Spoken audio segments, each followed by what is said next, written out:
네, 윤 대통령 구속기한 만료를 앞두고 여야는 각자 다른 목소리를 내고 있습니다. 혼란한 전국 상황에서 여론의 흐름에 정치권은 주목하는 분위기입니다. 두 분과 자세한 내용 짚어보겠습니다. 최수영 정치평론가, 김진욱 전 민주당 대변인 모셨습니다. 안녕하세요. 네. 자, 검찰총장이 윤 대통령 구속기한 만료를 앞두고 전국 검사장 회의를 소집해서 윤 대통령 사건 처리 방향을 논의했습니다.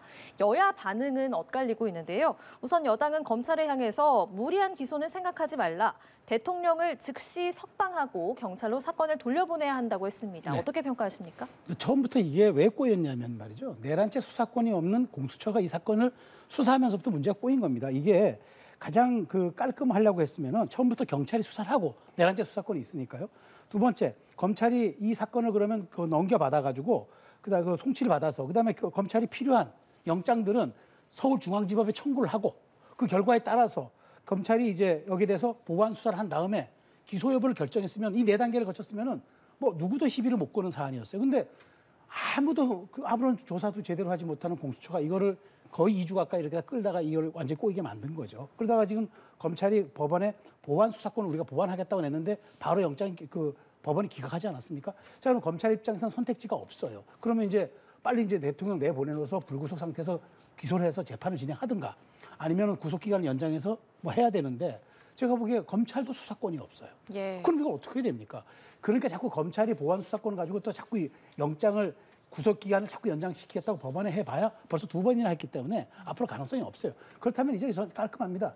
어쨌든 그 주요 관련 종사자들에 대한 조사를 검찰이 다 끝낸 상태거든요. 그렇기 때문에 대통령에 대해서 최종 확인 정도만 검찰이 그동안 증거를 가지고 한 다음에 재판에 넘기면 돼요. 그래서 이제 재판 트랙으로 진행하고 지금 윤 대통령은 헌재 심리 진행하고 있으니까 이렇게 가면 될 일이지 무리하게 대통령 인신 구속을 해가지고 검찰이 무슨 결과를 또 낼 수 있을까요? 그런 측면에서 대통령도 인권이 있습니다. 그 형사소송법에 따라서 무죄 추정의 원칙에 따라서 대통령을 불구속 기소하고 송치하는 게 맞다고 봅니다. 예, 대통령을 즉시 석방하고 경찰로 사건을 돌려보내라는 여당의 주장 어떻게 평가하십니까?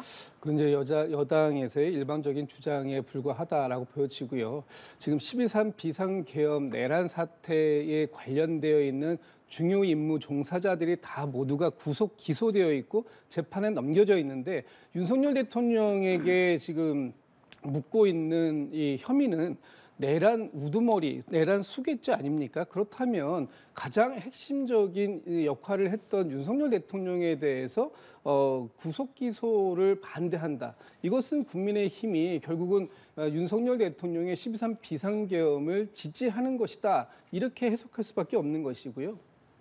어제 중앙지법이 두 번째 이 구속기한 연장을 불허한 것을 가지고 이렇게 국민들을 곡하가세하려고 하면 안 된다. 지금 중앙지법이 구속연장 신청 기간을 그 연장을 불허한 건 다른 이유가 아닙니다. 공수처법에 의해서 공수처는 수사를 하게 되어 있고 또 검찰은 기소를 하게 되어 있는 그러니까 소위 수사권과 기소권이 분리가 되어 있는데 검찰이 다시 재수사, 보강수사 이런 부분을 하는 것이 맞지 않다라는 부분에 대해서 제동을 건 거예요. 그렇기 때문에 검찰이 지금 상태에서 기소를 할지 안 할지 이것만 결정하라는 의미 아니겠습니까? 그렇다면 지금 검찰이 할 수 있는 것들 그동안 좀 전에도 말씀 주셨습니다만 김영현 전 국방부 장관 등 여러 이 중요 임무 종사자들에 대해서 구속 기소를 해놨고 사실상 김영현 전 국방부 장관의 공소장이 윤석열 대통령의 공소장이라고 해도 과언이 아닐 정도의 이미 충분한 조사들이 되어 있기 때문에 이제 기소 여부를 결정하면 될 것이다. 그러니까 결론적으로 공수처의 수사 권한에 대해서도 서울중앙지법이 인정한 것이고 검찰이 기소권을 행사하는 것도 중앙지법은 인정한 것이기 때문에 지금까지의 이 조사 결과라든지 수사 결과라든지 이런 부분들에 대해서는 적법하다 하는 부분을 다시 한번 확인받았다고 봅니다. 예, 이에 더해서 야당은 오늘 전국 검사장 회의에 대해서도 검찰이 정치하지 말아라, 윤 대통령을 풀어주려는 속셈이냐 이렇게 또 비판을 했습니다. 갑자기 느닷없이 심우정 검찰총장이 전국 검사장 회의를 소집한 거 아니겠습니까? 그렇다면 물론 이제 지금 이제 이 그 구속 시한이 언제까지냐 하는 부분도 있습니다만 지금 대체적으로 내일까지다라고 보여지는 거잖아요. 그랬을 때 오늘 갑자기 소집해가지고 이것을 구속 기소할 것이냐 아니면 불구속 기소할 것이냐를 논의한 것처럼 보여지기 때문에 물론 지금 회의에서 어떠한 내용들이 어떻게 결정되었는지 자세하게 나오고 있지는 않습니다만 네. 최종적으로는 아마 심우정 그 총장이 결정하는 것으로 되어 있을 텐데 예. 결과적으로 지금의 이 상태에서 다른 그 중요 임무 종사자들을 모두를 구속 기소해놓고 저 윤석열 대통령만 불구속 기소하는 방향을 어떤 그런 명분을 찾으려고 오늘 이런 검사장 회의를 긴급하게 소집한 거 아니냐 이런 지금 이제 의심의 눈초리를 받는 것인데요. 저는 심우정 검찰총장이 법대로 법리대로 원칙대로 처리할 것으로 기대하고 있고 또 그런 원칙이라는 것은 이 내란 12.3 비상계엄이 내란에 가까운 내란 혐의를 받고 있는 만큼 이 사안의 중대성을 보고 결정할 것이다. 그래서 결국은 구속 기소하는 방향을 잡을 것이다. 이렇게 판단하고 있습니다. 예, 법원의 판단은 오히려 공수처의 수사권을 인정한 거다. 검찰은 기소만 하라는 거다. 즉각 윤 대통령을 구속 기소해야 한다는 야당의 주장에 대해서 어떤 말씀 주시겠어요? 이재명 대표도 구속 기소하지 않았잖아요. 야당 대표이기 때문에 도저히 여유도 없어가지고 구속 상태에서 수사받지 말고 불구속 상태에서 재판받으라고 한 거 아닙니까? 근데 왜 대통령은 구속돼야 됩니까? 우리 형사소송법에 바로 헌법에도 정신이 돼 있지만 무죄 추정의 원칙과 불구속 수사가 원칙입니다. 그런데 왜 대통령에게 유독 이렇게 엄격하게 적용돼야 되나요? 내란죄가 확정이 됐습니까? 내란죄 혐의로 수사를 받고 있는 거잖아요. 그러니까 저는 민주당의 이런 주장들이 말도 안 되고 그다음에 법원이 이런 얘기를 했어요. 우리가 보완 수사를 좀 하겠다고 얘기를 하니까 법원이 뭐라 했냐면 검찰은 기소권만 있기 때문에 적극적 전면적으로 수사할 그런 법적 근거가 없고 상당성도 없다. 그럼 뭡니까?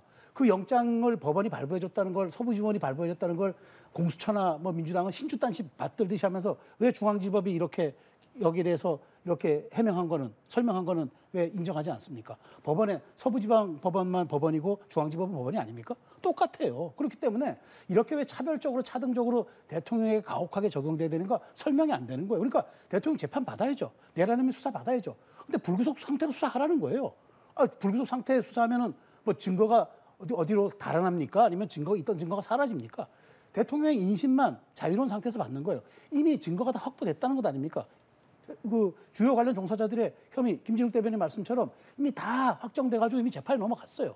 그럼 그거에 따라서 내란 수계 혐의 받는 대통령에 대해서 확정적으로 이제 재판을 공소 유지하면 될 일입니다. 검찰이. 그렇기 때문에 이렇게 무리하게 대통령의 인신 구속만이 마치 능사인 것처럼 전 심우정 검찰총장이 왜 회의를 소집했냐면은 다양한 이렇게 정말 전면적으로 주장이 배치되고 엇갈리기 때문에 그럼 우리 일선 검사들이라든가 간부 검사들은 무슨 생각을 하고 있는가? 그럼 우리 검찰이 어떻게 되는가? 이걸 들어보기 위해서 한 거죠. 그러니까 결정이 전 어떻게 나더라도 존중해야 된다고 보지만 저는 검찰이 수사권도 무리하게 없는데 이렇게 막 밀어붙이는 거 오히려 역풍 불 수 있어요. 공수처처럼. 그렇기 때문에 오히려 공소유지 잘해서 재판에서 유죄 판결을 입증하는 게 그게 검찰의 몫이라면은 구속 기소에만 저는 말하자면 매여 있을 일은 아니다. 그건 분명해 보입니다. 네, 윤 대통령 측에서는 이미 구속 기한이 지났으니 즉각 석방을 해야 한다고 주장을 하는데 이 주장은 어떻게 보세요? 그렇죠. 사실 이제 이게 엇갈리는 이제 배치되는 게 그동안 대통령에 대한 구속영장 이제 실질 심사를 하는 그 시간대별은 좀 빼줘야 한다. 그러니까 그 일수를 좀 빼줘야 한다는 게 이제 검찰 얘기고 예. 보수적으로 그거는 법원이 판단할 문제고 그 시간대별로 우리가 이제 하는 거기 때문에 대통령이 이미 구속기한은 만료가 된 거다라고 주장을 하는 거죠. 그러니까 결국 지금 핵심도 그겁니다. 이미 공수처는 손을 뗐어요. 공수처는 이제는 뭐 서신금지든 뭐든 이제 아무것도 안 하겠다는 것 아닙니까? 못하죠. 이미 넘겼으니까. 근데 저는 굳이 하루 이틀, 그러니까 검찰은 아마 최대치를 내일로 보는 것 같고 윤 대통령 측은 오늘이 마지막이라고 보는 것 같아요. 근데 양쪽 주장 다 뭐 일리가 없지는 않습니다. 그렇다면 저는 이게 왜 문제가 되느냐면 대통령의 꼭 인신이 확보된 상태에서만 수사하고 재판해야 그게 정당성이 있고 그게 말하자면은 수사의 권위를 인정받는 겁니까? 그렇게 하면은 대통령이 유죄가 되고 불구속 상태에서 수사받으면 무죄가 되나요? 그건 아니잖아요. 검찰이 얼만큼 성실하게 공소 유지를 하고 그다음에 그동안에 있는 관련자들의 진술과 증거를 어떻게 해서 재판부를 설득시키는 거 왕권이지. 대통령이 구속돼 있건 대통령이 나와 있건 그게 무슨 상관이 있습니까? 저는 이게 형식 논리에 지나지 않는다고 보고요. 오히려 실질을 정말 중요하게 생각한다 그러면 검찰이 꼼꼼하게 재판에서 패하지 않도록 하는 게 중요한 거지 대통령의 구속 상태를 무조건 연장시킨다? 그게 능사입니까? 그렇기 때문에 저는 심우정 총장이 많은 부분에 대한 고민을 하고 있다고 봅니다. 예, 이미 구속 기한이 지났으니 석방을 해야 한다는 윤 대통령 측의 주장 어떻게 보십니까? 아직 이 구속 기한이 지나지 않았습니다. 지금 윤석열 대통령 측에서 주장하는 건 단순하게 이 구속 기간 체포로부터 10일이 지났으니까 이미 끝난 거다 이런 주장이신데 사실 그 산입 방법에 대해서 계산하는 방법은 좀 다를 수 있으니까요. 일단 기한적으로 열흘 15일 날 체포가 되고 그로부터 열흘이면은 이제 24일까지 아닙니까? 그런데 거기에 추가를 해야 될 부분이 뭐가 있냐면 구속 전 신문 기간이라는 게 있잖아요.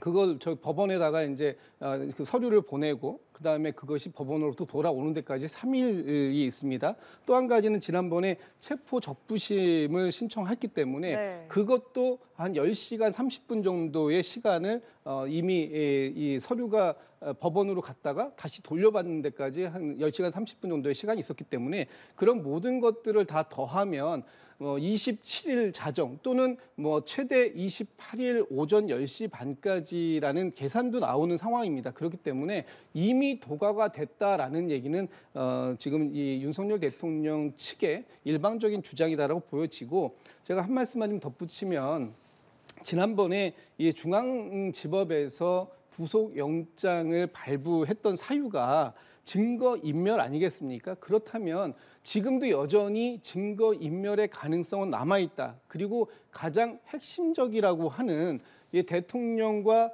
각 이 중요 임무 종사자들이 비화폰, 소위 녹음도 안 되고 녹취도 안 되는 이런 그 전화기를 사용했다라는 건데요. 그 전화기에 대한 이 서버가 어디에 있냐면 이거는 이 대통령 경호처에서 관리를 하게 돼 있습니다. 그래서 그 서버에 대한 통신 기록을 압수수색하려고 2번 시도했는데 그때마다 경호처에서 형사소송법 110조, 111조를 들어서 이 군시설이기 때문에 관리자의 허락이 필요하다라는 이유로 그걸 불허했어요. 그래서 여전히 이 통신 기록을 확인하지 못하고 있습니다.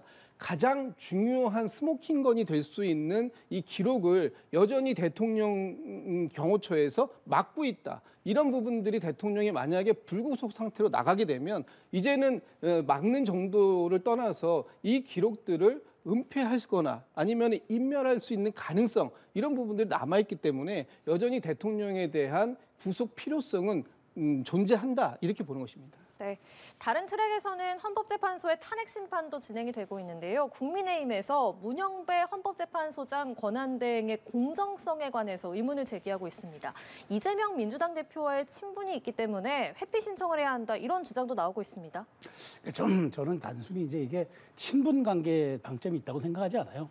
재판은 친분 관계가 있을 수도 있고 없을 수도 있는데 여기가 저희가 이제 여당에서 문제 삼는 거는 이겁니다. 왜 재판관이 정치적으로 중립을 지키지 않는가? 사실 문영배 재판관은요 사적으로 김어준 그 뉴스공장 진행자죠.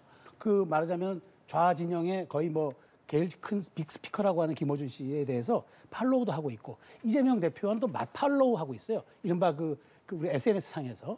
그리고 이제 과거 우리법 연구에 그런 얘기를 하면서 내가 가장 왼쪽에 있다는 말이 있습니다. 우리가 흔히 좌우라고 표현하잖아요. 그러면 내가 진보 진영에서도 가장 왼쪽에 있는 이른바 진보 진영에서도 좀 극좌에 가까운 내가 사람이라는 얘기를 우회적으로 표현한 거예요. 명시적으로는 하지 않았지만 이런 얘기들이 뭡니까? 자, 그럼 이런 분이 지금 거의 헌법재판소의 주심 대행을 맡아가지고 권한 대행 맡아서 거의 재판을 주도적으로 진행하잖아요. 근데 이런 분이 결론을 내렸을 때 만일 이 민주적 정당성과 사후 정당성에 대해서 많은 분들이 동의하겠습니까? 그러니까 재판은 엄격해야죠. 그러다 보니까 이분이 이런 정치적 성향을 보여왔고 또 그런 또 실제로 언행을 해왔기 때문에 지금 이분이 진행하는 재판에 대해서 많은 분들이 공정성에 의심을 갖는 거예요. 그럼 사후 정당성이 있습니까? 어떤 판결이 나왔을 때라도. 그래서 이런 부분에 대해서 이분이 더 엄격해야 되는데 문제가 되니까 과거 기록을 또 다 삭제합니다.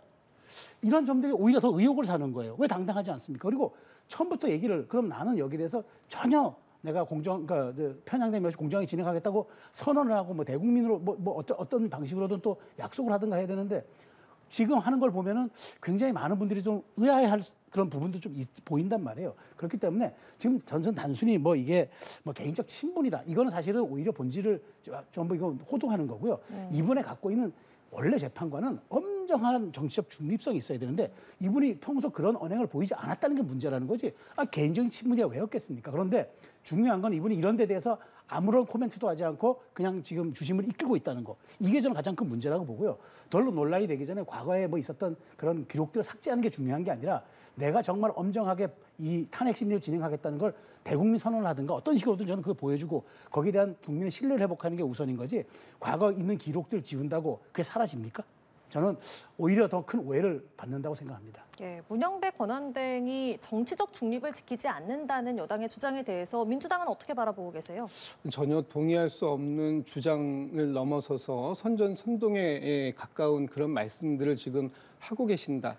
이제 더 이상 그 헌법재판소 또는 이 사법부 흔들기를 집권 여당이 그 주도적으로 하는 부분에 대해서는 하지 말아야 된다라는 말씀을 꼭 드리고 싶습니다.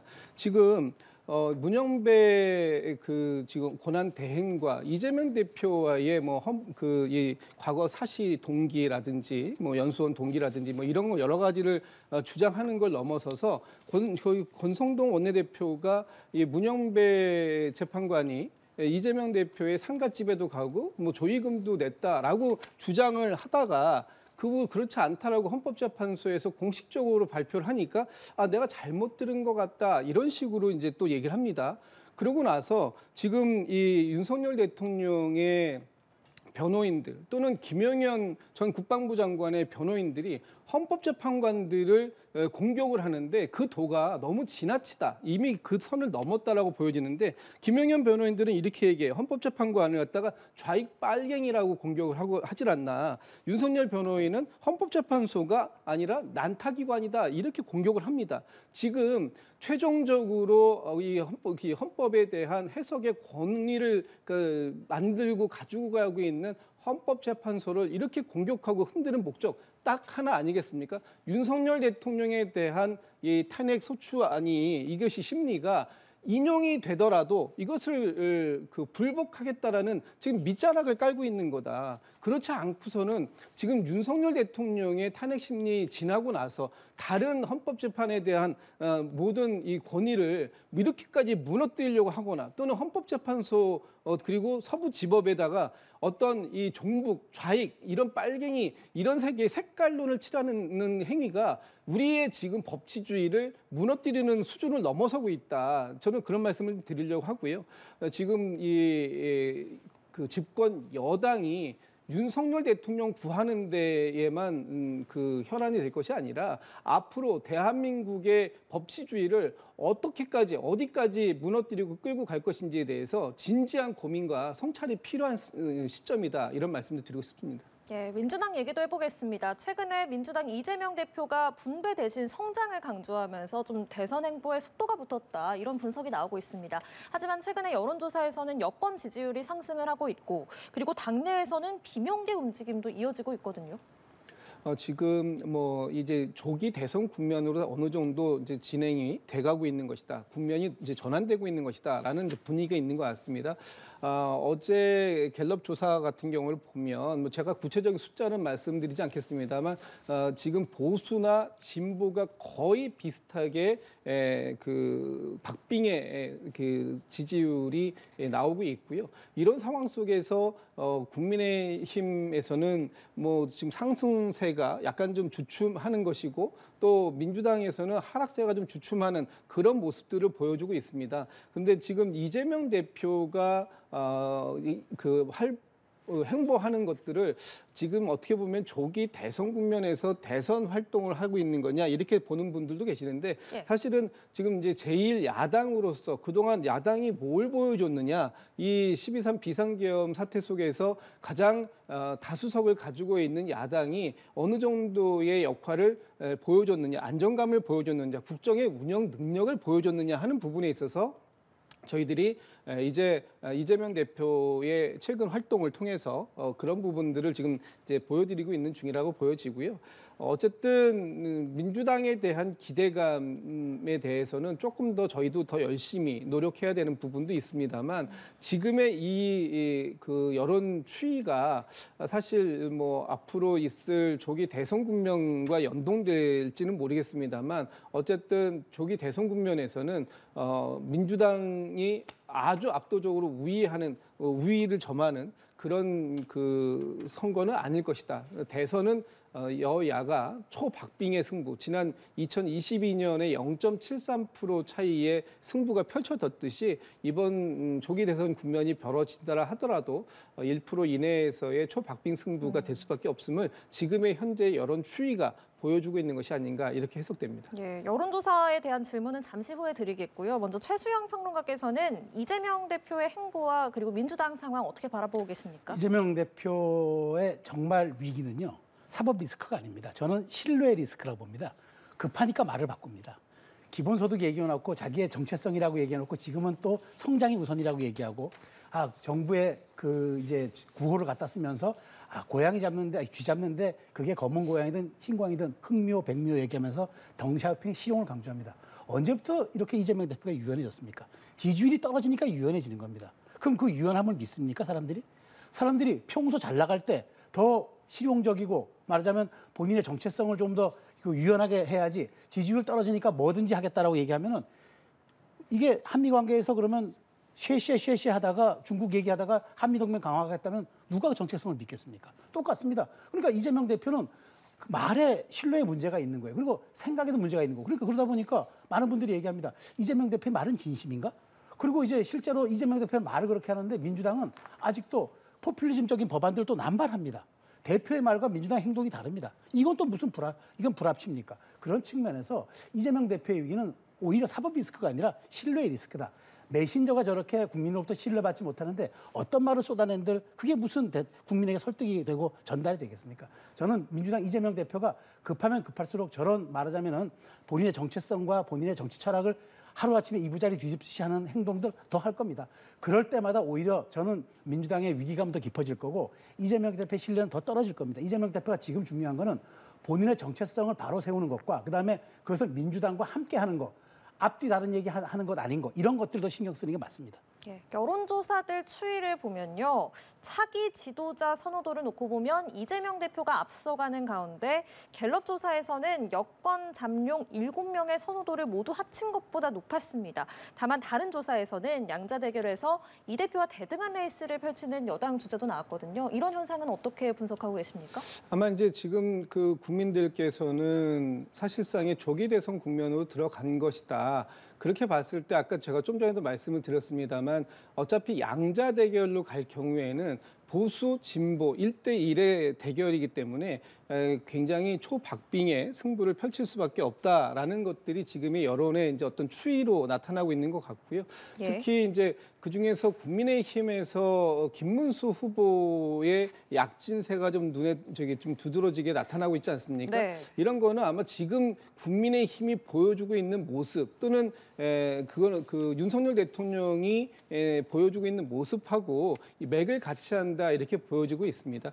특히 국민의힘에서 윤석열 대통령의 12상 비상계엄을 옹호하는 듯하고 특히 이 아스팔트 우파라고 하는 소위 전광훈 목사를 중심으로 해서 이 극우적 주장을 하고 있는 사람들과의 연대 뭐 이런 주장들이 거의 일치되는 모습들로 나오다 보니까 아마 그 주장에 가장 적합하다라고 보여지고 있는 김문수 후보, 김문수 장관이 가장 지금 지지율을 좀 높게 받는 이런 형국에 이른 것이다 이렇게 보여지고요.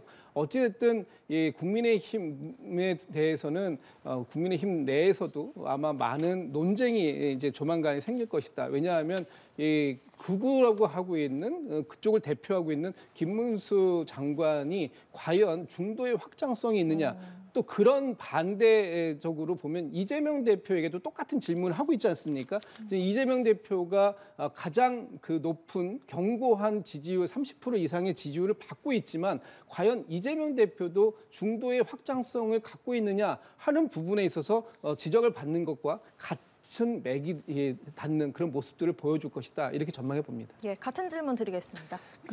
지금 이재명 대표의 지지율이 당 지지율과도 괴리가 나고 이재명 대표의 대선 경쟁력이 확연히 자꾸 떨어지면 떨어질수록 아마 민주당 내에서는 일극체제 균열을 부를 겁니다. 근데 이제 지금 더구나 이재명 대표가 취약하게 보이는 게 여권의 후보들과 양자 대결을 붙였는데도 압도적인 우위를 보이지 못하고 있어요. 이겨도 거의 뭐 오차범위 내 이렇게 이긴다면은 앞으로 그러면 누가 국민의힘의 후보가 되어도 이재명 대표를 쉽게 상대할 수 있다는 건데 그럼 과연 민주당 내에서 언제까지 이재명 대표가 아무리 일극체제를 구성해 놨어도 대선에서 질 수 있는 후보라면은 생각이 달라지는 거죠. 지금 비명계가 꿈틀거리는 것도 전 이거와 무관치 않다고 보고 있는데요. 어쨌든 지금 국민의힘 내에서 김문수 장관에 대한 지지도가 높게 나오는 거는 일단 네. 보수 정체성이 있는 후보와 그다음에 새로운 인물을 찾는 그런 열망과 그다음에 그 대선에서의 확장성이나 이런 것보다도 오히려 말하자면은 지금 우리의 그 단일 대우를 더 유지시킬 수 있는 이런 상황들을 찾는 그런 과정에서 나온 것 같은데 정치인 지지율은 눈뭉치와 같아가지고요. 지지율이 지지율을 또 부릅니다. 약간 그런 지금 현상들을 김문수 장관이 보여주고 있는 것 같은데 어찌됐건 이것도 조정기를 거치겠지만 여하튼 이재명 대표가 저런 좀 낮은 대선 경쟁력을 보여준다면 그렇지 않아도 비호감 때문에 문제가 많다고 지적이 나오는데 비호감과 대선 경쟁력 저하가 결합되면 민주당 내에서 대안 찾는 얘기들이 반드시 나올 겁니다. 그렇다면 이재명 대표의 플랜 B도 한번 고민해볼 지점이 아닌가 생각이 됩니다. 네, 알겠습니다. 오늘 두 분 말씀은 여기까지 듣도록 하겠습니다. 지금까지 최수영 정치평론가, 김진욱 전 민주당 대변인 두 분과 함께했습니다. 고맙습니다.